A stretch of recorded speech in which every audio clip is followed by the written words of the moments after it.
افغانستان سے امریکی فوج کے انخلا کے دوران پاکستان کے لیے مسائل میں اس وقت مزید اضافہ ہو گیا جب افغان صدر اشرف غنی کی حکومت نے یہ الزام عائد کر دیا کہ پاکستان افغان طالبان کی مدد کر رہا ہے اور اسے اپنی سرزمین پر موجود طالبان کے اڈے فوری طور پر بند کر دینے چاہئیں۔ سیاسی تجزیہ کار کہتے ہیں کہ افغان صدر ڈاکٹر اشرف غنی اور ڈاکٹر عبداللہ کے حالیہ دورہ امریکہ کے دوران افغانستان میں قیام امن کے حوالے سے کوئی ٹھوس پیش رفت سامنے نہ آنے کے بعد اشرف غنی نے دوبارہ پاکستان کے خلاف بلیم گیم شروع کر دی ہے۔ اب ایک مرتبہ پھر سے افغان حکومت کی جانب سے پاکستان کے خلاف سخت بیانات کے اجراء میں تیزی آ گئی ہے، جس سے دونوں ممالک کے تعلقات مزید کشیدہ ہو گئے ہیں۔ افغان حکومت کے میڈیا اور اطلاعات کے مرکز کے ڈائریکٹر دوا خان مینا پال نے ایک حالیہ بیان میں پاکستان سے اپنے ملک میں موجود طالبان کے اڈوں کو ختم کرنے کے علاوہ ان کی حمایت کے خاتمے کا مطالبہ بھی کیا ہے۔ انہوں نے بظاہر صدر اشرف غنی کے 14 مئی کے جرمن میگزین کو دیے گئے انٹرویو میں لگائے جانے والے الزامات کو دہرایا کہ افغان طالبان کو پاکستان سے مالی اور دیگر امداد بدستور مل رہی ہے۔ پاکستانی حکام ان الزامات کی سختی سے تردید کر رہے ہیں، لیکن وفاقی وزیر داخلہ شیخ رشید احمد نے سلیم صافی کو دیے گئے ٹیلی ویژن انٹرویو میں اعتراف کیا کہ افغان حکومت کے تقریباً تمام دعوے سچ ہیں اور پاکستان طالبان کی حمایت کرتا ہے۔ انہوں نے انٹرویو میں بتایا کہ طالبان رہنماؤں کے اہل خانہ مختلف پاکستانی شہروں میں مقیم ہیں اور افغان جنگ میں ہلاک ہونے والے افراد کی لاشوں اور زخمیوں کو پاکستان منتقل کیا جا رہا ہے۔ شیخ رشید نے کہا کہ بات یہ ہے کہ طالبان کے خاندان یہاں پاکستان میں رہتے ہیں اور وہ بارہ کہو، ترنول اور دیگر شہروں میں رہتے ہیں، لہٰذا پاکستان پر الزام لگانا آسان ہے، حالانکہ ہم پر طالبان کی پشت پناہی کا الزام بالکل غلط ہے۔ افغان امور پر نظر رکھنے والے سینئر صحافی سمیع یوسفزئی کہتے ہیں کہ افغان طالبان کے کابل پر قبضے کی صورت میں انگلیاں پاکستان کی جانب ہی اٹھیں گی، لیکن یہ پاکستان کی کامیابی نہیں ہوگی۔ ان کا کہنا ہے کہ پاکستان سمیت کوئی بھی ملک افغانستان میں نئی خانہ جنگی کا متحمل نہیں ہو سکتا۔ ان کا کہنا ہے کہ امریکی فوج کی واپسی کے بعد سے اشرف غنی کی حکومت سخت دباؤ میں دکھائی دے رہی ہے۔ طالبان نے عسکری میدان میں پیش قدمی کے دعوے کیے ہیں، جبکہ افغان حکام ان کی پسپائی کے بیانات جاری کر رہے ہیں۔ یہ بھی سچ ہے کہ افغان طالبان امریکی فوجوں کے انخلا کے دوران ہی تیزی سے افغانستان کے بیشتر علاقوں پر قابض ہو چکے ہیں اور پیش قدمی جاری رکھے ہوئے ہیں۔ اب سوال یہ ہے کہ افغان حکومت کب تک طالبان کو روکے رکھ سکتی ہے، اس بارے میں کچھ کہنا مشکل ہے۔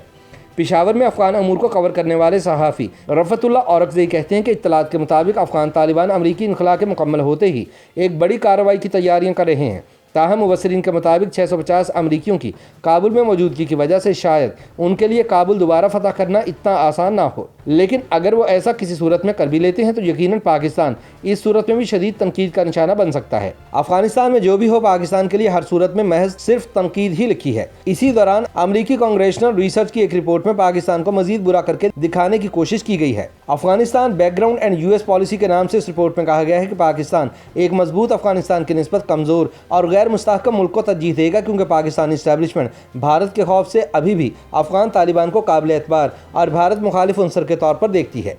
ایک اہم سوال یہ بھی ہے کہ کابل پر طالبان کے دوبارہ قبضے کی صورت میں پاکستان کو شدید عالمی تنقید کے علاوہ کن مسائل کا سامنا ہو سکتا ہے۔ تجزیہ کار کہتے ہیں کہ طالبان کے اقتدار میں آنے سے دیگر چھوٹے بڑے عسکریت پسند گروپ بھی توانائی حاصل کر سکتے ہیں۔ ایسے میں پاکستانی طالبان دوبارہ متحرک ہو سکتے ہیں، لیکن اس کا انحصار افغان طالبان کی جانب ان کے رویے پر ہوگا۔ 90 کی دہائی میں جب طالبان پہلی مرتبہ اقتدار میں آئے تھے تو پاکستانی طالبان کا وجود نہیں تھا، لیکن اس کے بعد طالبان کے نظریات سے متاثر ہو کر سرحد پار اس نے جنم لیا تھا۔ افغان طالبان نہ تو پاکستانی طالبان کے بارے میں بات کرنا پسند کرتے ہیں اور نہ ہی کوئی بیان جاری کرتے ہیں۔ ان کے لیے وہ ایسے ہیں جیسے وہ وجود ہی نہیں رکھتے۔ جب ایک صحافی نے حال ہی میں دوحہ میں افغان طالبان کے ترجمان سہیل شاہین سے پاکستانی طالبان کے بارے میں سوال کیا تو انہوں نے کہا کہ وہ ان کے زیر اثر علاقوں میں نہیں ہیں۔ ان کا کہنا تھا کہ وہ افغان حکومت کے زیر انتظام علاقوں میں ہیں، لہٰذا ان کے بارے میں کابل سے پوچھا جائے۔ یاد رہے کہ افغان طالبان نے امریکہ سے معاہدے میں وعدہ کیا ہے کہ وہ افغان سرزمین کو کسی دوسرے ملک کے خلاف استعمال نہیں ہونے دیں گے۔ ایسے میں TTP کے خاموش رہنے کے امکانات زیادہ ہیں، لیکن اگر TTP افغانستان کی سرزمین کو استعمال کر کے پاکستان میں دوبارہ متحرک ہوتی ہے تو اسلام آباد یقیناً طالبان حکومت سے ان کے خلاف کارروائی کا مطالبہ کرے گا، مگر ان کے خلاف کارروائی کا امکان حد درجہ کم ہے۔ وہ دباؤ اور بات چیت کے ذریعے انہیں خاموش رہنے پر شاید آمادہ کر لے۔ تاہم افغانستان میں خانہ جنگی میں طوالت کی وجہ سے طالبان مخالف دیگر دھڑے پاکستان کو نشانہ بنا سکتے ہیں۔ 80 کی دہائی میں اس کی مثال مجاہدین کے لیے پاکستان کی مدد کے تناظر میں سوویت یونین کی جانب سے پشاور اور دیگر مقامات میں بم دھماکے تقریباً روزانہ کا معمول تھے۔ پاکستان نے افغان سرحد پر باڑ کا کام تقریباً مکمل کر لیا ہے، لیکن کیا وہ سرحد پار سے ایسی کارروائیاں روک پائے گا؟ اس کا تجزیہ ہونا ابھی باقی ہے۔ اسلام آباد میں حکومت کا یہی خیال ہے کہ افغانستان میں لڑائی میں شدت اور عدم استحکام سے افغان پناہ گزینوں کو ایک نئی لہر آ سکتی ہے۔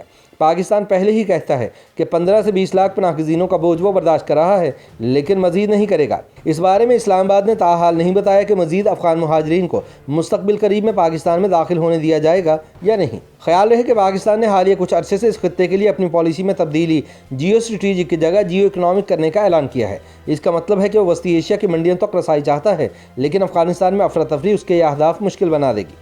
سامان کی آمد و رفت ممکن نہیں رہے گی اور علاقائی تجارت سے پاکستان فائدہ نہیں اٹھا سکے گا۔ پاکستانی پالیسی سازوں کے لیے بڑے سوال یہی ہیں کہ ان تمام منفی اثرات سے خود کو کیسے محفوظ رکھا جا سکتا ہے، اور وہ ایسا کیا کر سکتا ہے کہ جس سے سانپ بھی مر جائے اور لاٹھی بھی نہ ٹوٹے۔